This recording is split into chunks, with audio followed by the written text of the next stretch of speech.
America की सबसे बड़ी और आर्थिक रूप से सशक्त नगरी सिटी यानी न्यूयॉर्क। न्यूयॉर्क में हाल ही में हुए मेयर चुनाव में देश भर में हलचल मच गई। जी हां, भारतीय मूल के जोहरान ममदानी ने पूर्व गवर्नर एंड्रू कुमो को हराकर मेयर का पद संभाल लिया, बड़ी जीत दर्ज की। ममदानी न केवल पिछले 100 वर्ष में न्यूयॉर्क के सबसे यंग युवा मेयर हैं, बल्कि पहले भारतवंशी और पहले मुसलमान भी हैं। उनकी जीत को लेकर अमेरिका में चिंता की लहर भी है, हर तरफ चर्चा हो रही है। जीएल पार्टनर्स के सर्वे के मुताबिक ममदानी की जीत के बाद करीब करीब 25% यानी 21 लाख लोग शहर छोड़ने पर विचार कर सकते हैं। क्यों, आगे बताएंगे आप। लेकिन न्यूयॉर्क की कुल आबादी 84 लाख, करीब 84 लाख है। इसलिए यह शहरी पलायन अमेरिकी इतिहास में रिकॉर्ड स्तर का हो सकता है, यह भी दावा किया गया है। विश्लेषकों का कहना है कि इस पलायन की बड़ी वजह ममदानी की अमीरों और बड़ी कंपनियों पर नए टैक्स लगाने की नीति है। ममदानी ने दरअसल चुनाव से पहले वादा किया था कि वो अमीरों और बड़ी कंपनियों पर नए टैक्स लगाएंगे और $9 अरब जुटाएंगे। टेक्सास के रिपब्लिकन गवर्नर ग्रेग अबॉट ने भी चेतावनी दी है कि न्यूयॉर्क से टेक्सास आने वाले लोगों पर 100% टैरिफ लगाया जाएगा। लेकिन असली चिंता अमेरिकी जनता और विश्लेषकों को इस बात से है कि ममदानी के नेतृत्व में मुसलमान वोट बैंक इस्लामी एजेंडा अब न्यूयॉर्क की राजनीति में पांव पसार सकता है, मजबूत हो सकता है, कहना गलत नहीं होगा। क्या अमेरिका का ये शहर धीरे धीरे इस्लामीकरण की ओर बढ़ रहा है? क्या ये भविष्य में पूरे अमेरिका की राजनीति और सामाजिक व्यवस्था पर असर डालेगा? बेहद महत्वपूर्ण सवाल है ये।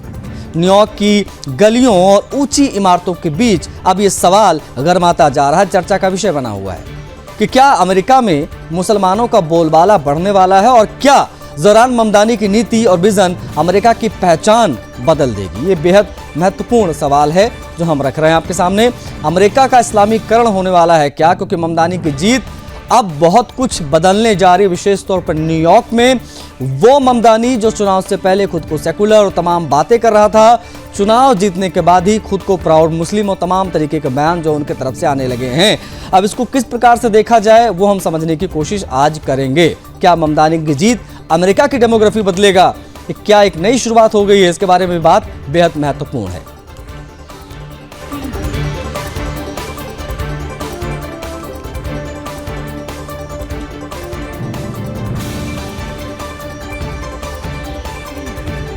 सुशील कुमार हमारे साथ जुड़ गए। सुशील कुमार सिंघल जी हैं, पूर्व राजदूत हैं, सर से हम बातचीत करेंगे। सर, स्वागत है आपका सुदर्शन न्यूज पर।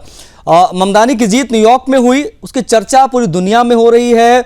विशेष तौर पर हम अगर अमेरिका की बात करें तो तमाम कोनों में इस बात की चर्चा हो रही है कि क्या न्यूयॉर्क का इस्लामीकरण होने वाला है क्या? क्योंकि पहले खुद को सेकुलर बताने वाले ममदानी आजकल मैं देख रहा हूं उनके तमाम बयान वायरल हो रहे हैं, जिसमें वो खुद को प्राउड मुस्लिम कहकर संबोधित कर रहे हैं। वो ये भी कहते दिखाई दिए कि भाई 9/11 के बाद स्थिति ऐसी थी कि हमको अपनी पहचान छिपानी पड़ती थी, लेकिन अब चीजें बदल रही हैं। किस प्रकार से देखा जाए उनके इन स्टेटमेंट्स को और ममदानी की जीत को? सर देखिए, जीत जो ममदानी जीते हैं, इसमें एक बहुत बड़ी प्रेसिडेंट ट्रंप की और रिपब्लिकन्स की बहुत बड़ी हार है, क्योंकि फ्रंट में जो है प्रेसिडेंट ट्रंप ने डायरेक्टली उनको अपोज किया था। बिल्कुल। और लेकिन ममदानी जिस तरह के बयान दे रहे हैं वो थोड़ा सा एक तो अपने आप को एक अल्टरनेटिव बताने की कोशिश कर रहे हैं। मैं प्रेसिडेंट ट्रंप का अल्टरनेटिव है, उनको एक तो याद रखना चाहिए। और खाली वो गवर्नर बने हैं, दुनिया का सबसे बड़ा सिटी है, ये बात मानने की है। $112 बिलियन का करीब जो है उनका बजट होता है। लेकिन उसका ये मतलब नहीं है कि वो अमेरिका के राष्ट्रपति बन गए और उनको चुनौती दे सकते हैं। और जिस तरह से वो इस्लामिक आइडेंटिटी अपनी दिखाने की कोशिश कर रहे हैं, अपनी फॉरेन पॉलिसी दिखाने की कोशिश कर रहे हैं कि मैं अगर प्राइम मिनिस्टर नेतन्याहू यहाँ पर आए तो मैं उनको अरेस्ट कर लूंगा। He doesn't have that kind of, उनको इस तरह की कोई पावर नहीं है। क्योंकि वो अगर वहां पर प्राइम मिनिस्टर नेतन्याहू आते हैं तो वो अपनी वो यूएन के लिए मोस्ट प्रोबेबली आएंगे, तो यूएन में उनको स्पेशल एग्जेम्पशन है, उनको शायद उसके बारे में जानकारी नहीं है। तो जो इस तरह के वो बयान दे रहे हैं और एक तरीके से मैं कहूंगा वो भड़काने वाली बात है, तो वो उनको थोड़ा सा ध्यान रखना पड़ेगा कि वो इस तरह की बातचीत ना करें। हो सकता है नए अभी बने हैं तो इसलिए वो अपनी आइडेंटिटी दिखाने की कोशिश कर रहे हैं, लेकिन अगर ये चलता रहा तो मेरे ख्याल से वहां पर अमेरिका में, न्यूयॉर्क में समस्या खड़ी होगी, जैसा कि आपने कहा कि 25% के करीब लोगों ने अभी एक सर्वेक्षण हुआ था, उसमें उन्होंने कहा था कि अगर ममतानी इलेक्ट हो गए तो हम उसको छोड़ दें कि सोचेंगे, लेकिन ऑफ कोर्स सैंपल बहुत छोटा था वो, तो इसलिए हम उसको यूनिवर्सल ट्रूथ की तरह तो नहीं ले सकते, लेकिन वो एक इंडिकेशन दे रहा है कि लोगों में चिंता है उसकी। अब बहुत कुछ इसके ऊपर डिपेंड करेगा कि ममतानी किस तरह से अपने आप को बिहेव कर रखे हैं। तो मेरे को जस्ट उम्मीद यह है कि शायद ये जस्ट जीते हैं तो उसका एफोरिया है और वो थोड़ा सेटल डाउन हो जाएंगे, लेकिन अगर वो इसी बातचीत पर इस रास्ते पे चलते रहे तो मेरे को दिख रहा है कि वहां पर न्यूयॉर्क में एक बहुत बड़ी समस्या खड़ी हो जाएगी, अमेरिका के लिए बहुत बड़ी समस्या खड़ी हो सकती है। ठीक है, अच्छा, इन बिटवीन सर ये भी भाई कहा गया, चुनाव से पहले ममतानी दावा कर रहे थे कि वो टैक्स लगाने जा रहे हैं बड़े पैमाने पर, विशेष तौर पर अमीरों की बड़ी बात कर रहे थे कि अब न्यूयॉर्क सिर्फ अमीरों का नहीं होगा, इमिग्रेंट्स का होगा, इस प्रकार के तमाम बयान हमने सुने। इस बीच वो ये भी बोल रहे थे, आपको याद होगा सर, कि मैं अमीरों पर और बड़ी कंपनियों पर टैक्स लगाऊंगा और $9 अरब जुटाऊंगा। ये जो नीति उनकी है, इसको किस प्रकार से देखा जाए, क्योंकि टेक्सास के जो रिपब्लिकन गवर्नर हैं ग्रेग अबॉट, उन्होंने भी चेतावनी दी कि अगर कोई उधर से इधर आया तो भाई 100% टैक्स हम इधर लगा देंगे। हाँ, देखिए, ये जो ममतानी साहब जो टैक्स की बात कर रहे हैं और वो सोच रहे हैं कि न्यूयॉर्क का मेयर बनने के बाद वो एक तरीके से इंडिपेंडेंट हो गए हैं, कुछ भी वो कर सकते हैं। पहली बात तो उनकी अपनी पावर्स बहुत लिमिटेड है, नंबर 1। दूसरा क्या है कि बजट इनका को देखना पड़ेगा, स्टेट गवर्नमेंट से और फेडरल गवर्नमेंट से करीब दोनों मिला के 30 से 40% के करीब बजट उनको वहां से मिलता है। तो उनको फेडरल गवर्नमेंट और स्टेट गवर्नमेंट के साथ में मिलकर के चलना पड़ेगा अगर उन्हें अपना मेयरशिप चलानी है, क्योंकि इतना खर्चा वो कहां से निकालेंगे। और जो टैक्स की बात कर रहे हैं कि अगर वो न्यूयॉर्क जो है फाइनेंशियल कैपिटल है यूएसए की, और अगर वो इस तरह का वो जो प्लान करेंगे कि वो टैक्स लगा देंगे उनके ऊपर, और अगर उन लोगों ने बिलियनर्स ने और या मिलियनर्स ने वहां से जाना शुरू कर दिया तो वो टैक्स कहां से कलेक्ट होगा। बिल्कुल, ऑलरेडी वहां पे उनका जो टैक्स बेस है उसमें प्रॉब्लम है, और जो है ऑलरेडी सर्विसेज जो है वो स्ट्रेन में है। और जिस तरह से वो फ्री बीज की बात कर रहे हैं, रेंट फ्रीज की बात कर रहे हैं, और वो बस की कह रहे हैं कि वो लोगों को फ्री देंगे, उसके लिए बजट, वो रेवड़ी वाली बात होगी ना, तो उसके लिए उन्हें बजट कहां से, पैसा कहां से, उसकी तो अभी तक उन्होंने बात नहीं कही है, पैसा कहां से आएगा। ये थोड़ी है कि बिलियनर की जेब से, वहां जो बैठे हुए हैं धनी लोग हैं उनकी जेब से पैसा निकाल के वहां दे देंगे, रॉबिन हुड थोड़ी हो गए वो। ना उनके पास में इस तरह की कोई पावर है कि वो इस तरह से उनको टैक्स कर सके। इनकम टैक्स तो लगा नहीं सकते, सर्विसेज पर टैक्स लगा सकते हैं, लेकिन एक लिमिट होती है उसकी। तो वो जो स्टेटमेंट जो दे रहे हैं उसमें मेरे को जो लग रहा है कि वो थोड़ा उनको मॉडरेट करना पड़ेगा, अपने आप को रियलिस्ट होना पड़ेगा। और वो प्रेसिडेंट ट्रंप ने ऑलरेडी उनको बोल दिया कि अगर मेरे साथ काम नहीं मिलकर करोगे तो आपको बजट नहीं दूंगा। और प्रेसिडेंट ट्रंप ये काम कर भी चुके हैं और स्टेट्स में, तो न्यूयॉर्क में भी वो पॉसिबल है। नहीं, तो ट्रंप तो इन चीज़ों में सर प्रो है, ट्रंप ना इन चीज़ों में प्रो है। और जिस प्रकार की जो वहाँ की पॉलिटिक्स रही है, वो क्रिश्चियन करने वाले ट्रंप जो है हर चीज़ में जो है वो अपने धर्म को लेकर आगे आता है। रिपब्लिकन की पहचान यही है। अब ये डेमोक्रेट्स जो है वो अपने अलग तरीके से खुद को साबित कर रहे हैं, लेकिन सबके बीच में इस्लामी एजेंडा, न्यूयॉर्क की राजनीति में एक नई एंट्री हो सकती है क्या, ये भी अपने आप में चिंता का विषय हो सकता है और वहाँ के क्रिश्चियंस के लिए भी। और इस पर मुझे लगता है ट्रंप भी कुछ कड़े कदम उठा सकते हैं आने वाले दिनों में, जिस प्रकार के स्टेटमेंट्स उधर से अभी आ रहे हैं। सर, छोटा सा रिएक्शन सुशील कुमार सिंह। बिल्कुल नहीं, बिल्कुल इसमें जो, क्योंकि इससे क्या है कि हार्डनिंग हो रही है पोजीशन की, क्योंकि डेमोक्रेट्स की ये पोजीशन नहीं है। एक नुमाइंदे हैं डेमोक्रेट पार्टी के, अपने आप को सोशलिस्ट बोलते हैं, अपने को आइडेंटिफाई करते हैं, तो वहां तक तो वो ठीक है। लेकिन ये आइडेंटिफाई इस तरह करना कि I am Muslim and I am proud of it, which is good, but इसका मतलब ये थोड़ी कि आप सारी पॉलिसी आप बदल देंगे उसके हिसाब से। Exactly. या उनको जो है दूसरे और जो रिलीजन हैं उनको आप भूल जाएंगे। ये तो इससे मल्टी रिलीजन सोसाइटी है न्यूयॉर्क में, सभी रिलीजन के लोग हैं, तो उसमें एक पर्टिकुलर रिलीजन को आइडेंटिफाई करना, उसको बढ़ावा देने की कोशिश करना या दिखना कि हम बढ़ावा दे रहे हैं, वो मेरे ख्याल से problematic. Thank you so much single sir, समय देने के लिए, इस छोटी सी चर्चा के लिए बहुत आभार सर आपका। बड़ी चीज़ ये है कि जिस दिशा में ममतानी न्यूयॉर्क को लेकर जाना चाहते हैं, मतलब इस्लामीकरण की दिशा में, क्या ये भविष्य में पूरे अमेरिका की राजनीति और सामाजिक व्यवस्था पर असर डालेगा क्या? पलायन की चर्चाएं हो रही, क्या यह भी आने वाले समय में हम धरातल पर देख पाएंगे क्या? पाकिस्तान और अफगानिस्तान की हम करेंगे बात, क्योंकि इनके बीच तीसरे दौर की जो शांति वार्ता थी वो भी अनसक्सेसफुल यानी असफल साबित हुई है। देखिए, यह वार्ता तुर्की के इस्तांबुल में आयोजित की गई थी, जिसमें दोनों देशों के प्रतिनिधि शामिल हुए थे, लेकिन इस बार भी कोई ठोस परिणाम पिछली 2 बार की तरह नहीं निकल पाया। सूत्र बता रहे हैं कि बातचीत के दौरान पाकिस्तानी प्रतिनिधिमंडल यानी उनका जो डेलीगेशन था कोई तार्किक तर्क पेश करने में असफल रहा और अंत में उसने वार्ता से हटने का फैसला किया। इस फैसले से वार्ता की मेजबानी तुर्की और मध्यस्थ कतर भी हैरान रह गए। देखिए, पाकिस्तान के रक्षा मंत्री ख्वाजा आसिफ ने साफ कहा है कि अफगानिस्तान में तालिबान शासन सीमा पार आतंकवाद पर लिखित गारंटी देने के लिए तैयार नहीं है। यही मुख्य कारण है कि वार्ता जो थी तीसरे दौर की ये बेनतीजा रही। विश्लेषकों का कहना है कि पाकिस्तान बार बार इस्लामी आतंकवादी समूहों का समर्थन करता रहा है। इसके चलते वास्तविक शांति स्थापित करना मुश्किल हो रहा है।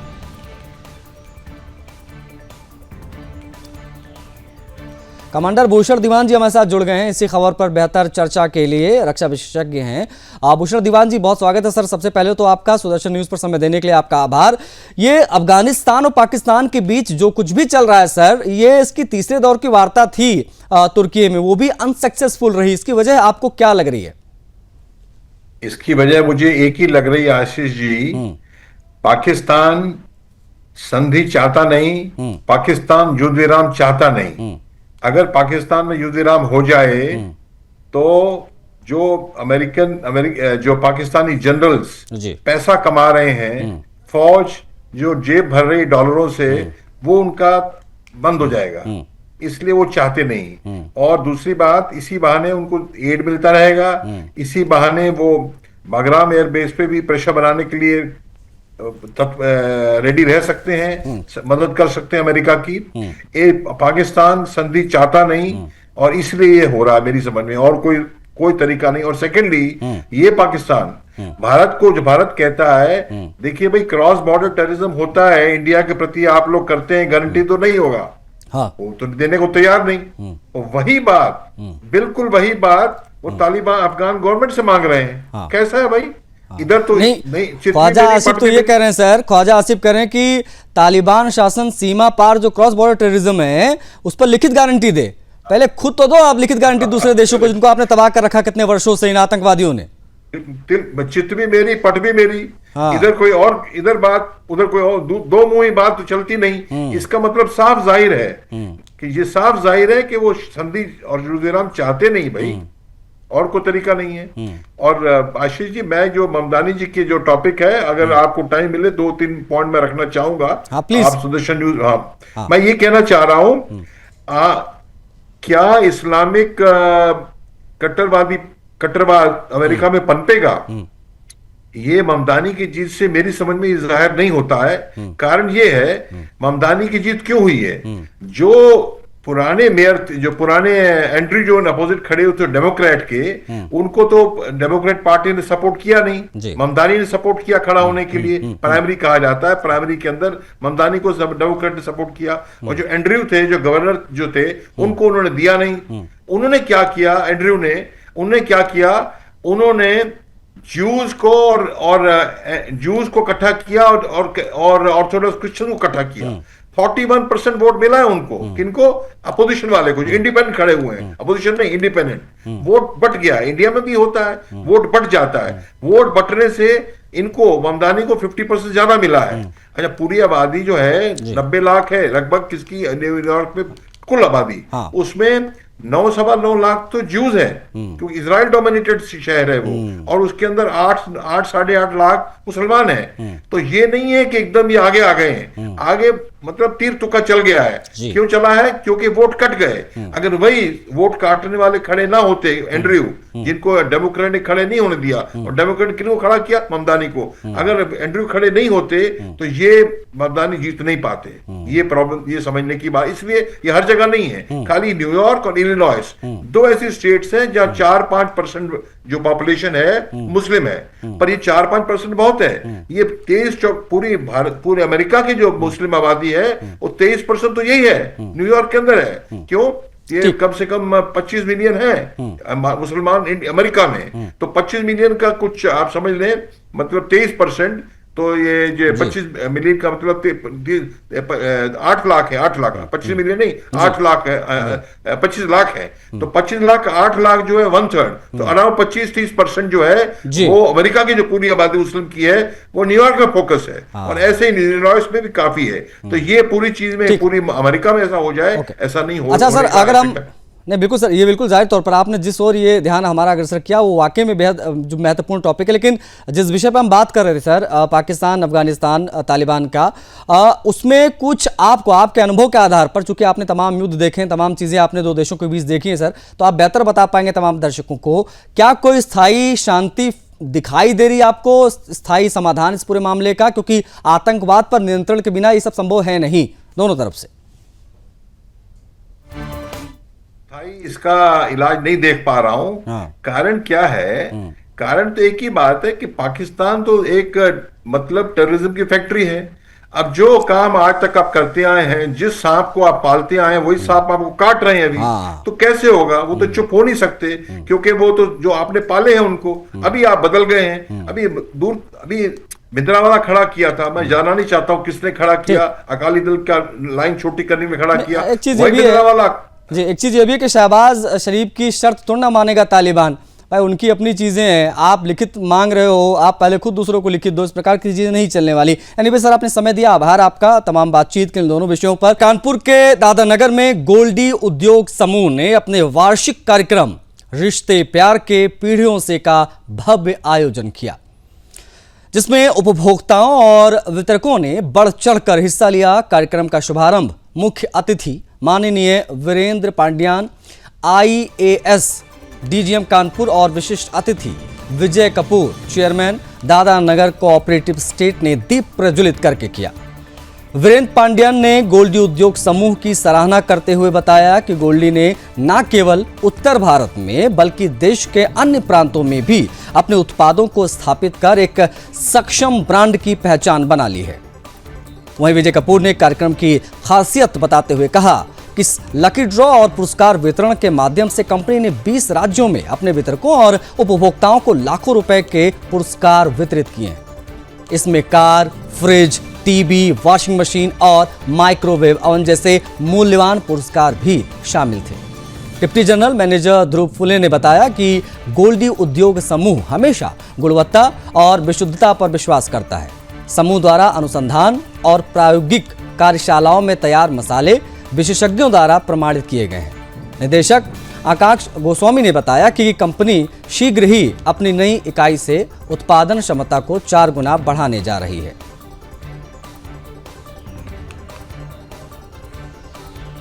आज वितरक महासमागम 2025 का आयोजन किया गया कानपुर शहर में, जिसमें पीछे जो गोल्डी ने विक्रेताओं हेतु स्कीम निकाली थी रिश्ते प्यार के पीढ़ियों से, उसका उत्तर प्रदेश, उत्तराखंड व बिहार के विक्रेताओं के लिए लगभग 18,000 प्लस इनाम आज यहाँ घोषित किए जाएंगे लकी ड्रॉ के माध्यम से।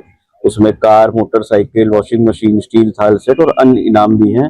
गोल्डी समूह ने पिछले कुछ वर्षों में जो अपने ग्राहकों के प्रति विश्वास पाया और उसके तहत Goldiee double engine detergent powder व केक लॉन्च किया। Goldiee no onion no garlic मसालों की रेंज लॉन्च करी। गोल्डी केचप, कॉन्टिनेंटल सॉस को स्टैंडी पाउच पे लॉन्च किया। और इसी ग्राहकों के विश्वास के तहत गोल्डी आज पूरे भारत में लगभग हर प्रदेश में मौजूद है और 17 देशों में अपने प्रोडक्ट्स को निर्यात कर रहा है। मैं पुनः धन्यवाद दूंगा अपने ग्राहकों का, विक्रेताओं का, वितरकों का, जिन्होंने 45 साल की साख को मजबूत रखते हुए हमें आगे भी कई दशकों तक इसी सच्चाई से काम करने के